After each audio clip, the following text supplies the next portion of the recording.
Michael and Linda, I just want to say that my family, Bonnie, my kids, and this choir, we all love you to death.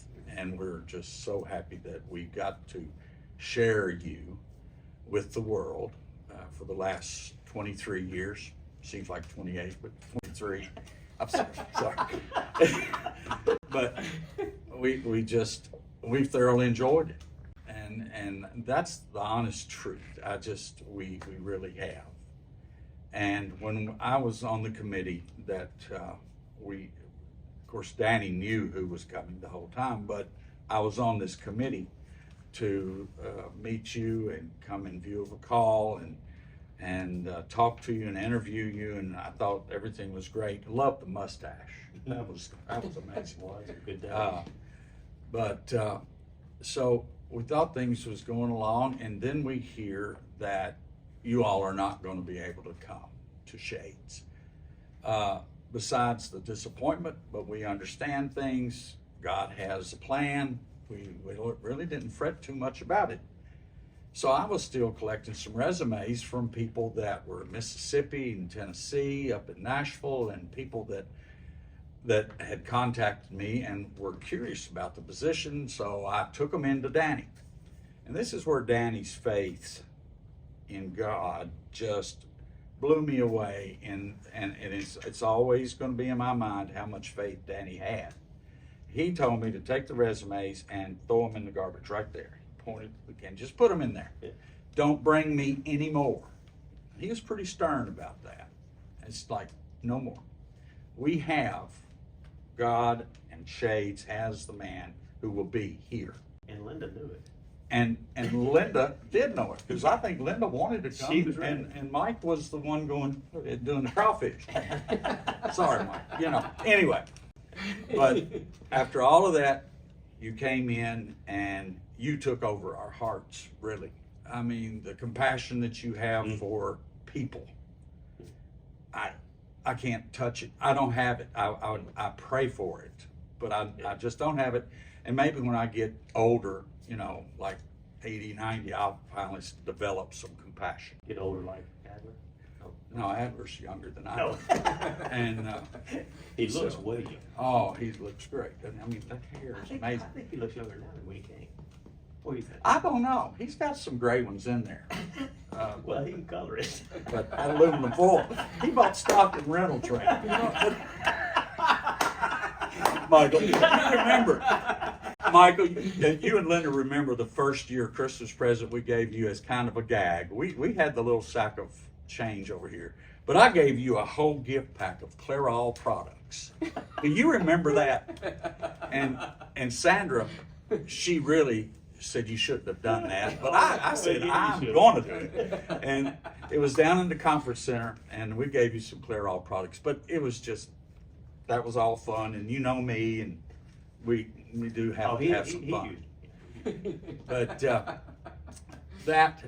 but when you came, you were here and you were watching and learning and testing waters, and all of a sudden it came up that our binders were not going to be needed, which I was okay with that, because Graham Walters, we all remember Graham. Yeah.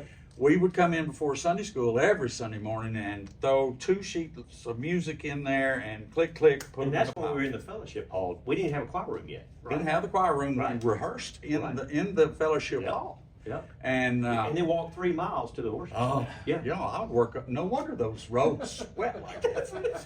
That's getting to the robes now. But the binders went away, and then the green robes, white stole.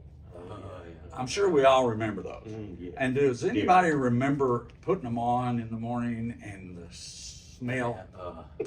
The blend of Chanel No. 5 and B.O. and, let's see, Old Spice. Yeah, Old That Spice. sounds really lovely, yeah. Just putting them on, and then The it just lit up. I hated those robes, and I think majority of the choir did. There will be some that I'm sure liked them, and that's great. Everybody, that's why they make different movies. Good movies, bad movies, whatever. But the robes disappeared, and now we were in our shirts, and even the sports jackets started going all away. but one robe disappeared. All but one, and that was that Miss Gears. Miss Gears. Miss Gears yeah. robe upstairs. I think you said that one's been bronze. Yes, it's bronze. Yeah, It is? It's bronze. cast in glass. And but it smelled pretty good. That's It did. probably the reason I kept it. Yeah. It hadn't been worn in several years, so we kind of settled. But that right there was a big thing for us. It was a big change for the church. And then we got a little bit more casual. As Danny got casual, Yeah. you got casual, we all got casual. And so we went from suits and ties in your tenure, from suits and ties, literally, I wore it, Mhm. to a sports shirt and jeans. And Oh, no, scandalous. no socks or Scandalous. some shoes. I love that. And thank you if you had anything to do with that, and I'm pretty sure you did for that. But I'm going to move on to some. You really like to eat, Yeah, and Still. I've never seen a smaller statured guy like you be able to throw down so much food. The barbecue butt, you know, you've been over at the house and we smoked butts, and which I'm going to say that because that's what they are in Alabama, and that's what they are now over in Cannock and Staffordshire. They're smoked butts with a little bit of a smile. But anyway, they would say it and laugh, and then they bring out their Ziploc baggie. May I have some more? That was great. I had just a great time cooking over there. But you were there for that, and you enjoyed it as much as anybody. But I wanted to go to one time we went fishing at a pond down in Clanton. Mhm. And I won't say who. Well, it was Rick Burgess's pond, and we were out there Saturday morning, and I think the boys were with you. And Chris had that dog of his. I forgot his name, but anyway, the boys were there, and we were supposed to be catching trout that had, you know, it was coming into warmer weather. Rick said, "Get rid of those trout," and there were some big ones in there. But you and I happened to hang on to about 5 nice largemouth bass. And so we threw them on the tailgate of the truck, took a picture of them, and sent them to Burgess. Well, Burgess texted back, "Whatever you do, throw them back. Don't eat them." Well, by the time that got back to you, not to eat them, you had them filleted. There was 10 nice bass fillets laying there, and I think you already had them in salt water. You were frying them up within the hour. But I'll never forget that. Rick Burgess the next day at church said, "Don't ever eat that size bass out of that pond." And I don't think I got any of the bass to take home. I think they all went home there. But anyway, so that was a funny day.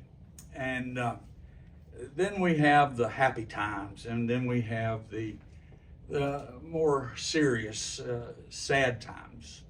You officiated Savannah's wedding, which was beautiful. It was a happy day. And then we had the death of Sandra, and you were there that day. You were there beside me that day. And just the comfort of knowing you were there praying every breath, not only for Sandra, because we were all on our knees, but you were praying for Savannah and Justin and myself and her mom and dad, and the group of people that were around us was just amazing. The support and the strength that you gave me that day. And to this day, I do not know why that I said we need to pray for these surgeons. And I mean, if you remember, the room was full of people, and I just said we all need to pray for Dr. Lee and Dr. Kingsworth. And everybody kind of quietened up, and we all held hands. And I don't know if surgeons are used to holding hands, but not in our group, they're not. Mhm. And we prayed for them. We prayed for them to have strength for the next patient, and not to let this get them down, because the Lord wanted her more than we did. That's it. And that's the way I live every day. Sandra would not come back if she could. She would stay right where she's at, which I know is in heaven with the Lord. So thank you for the strength you've given me in some really hard times. And just for your lessons that you teach us just by your life. You and Linda just walking down the street and doing what you do every day is a lesson for people to watch and to know you walk the walk and you talk the talk. And there's no doubt about it in my heart that that's the way you both and your kids, y'all are blessed with some great kids. Yeah. I mean, it's amazing how well they've done. They've grown up, they've had babies, and now y'all are grandparents, and that, is a really great blessing. I'm done.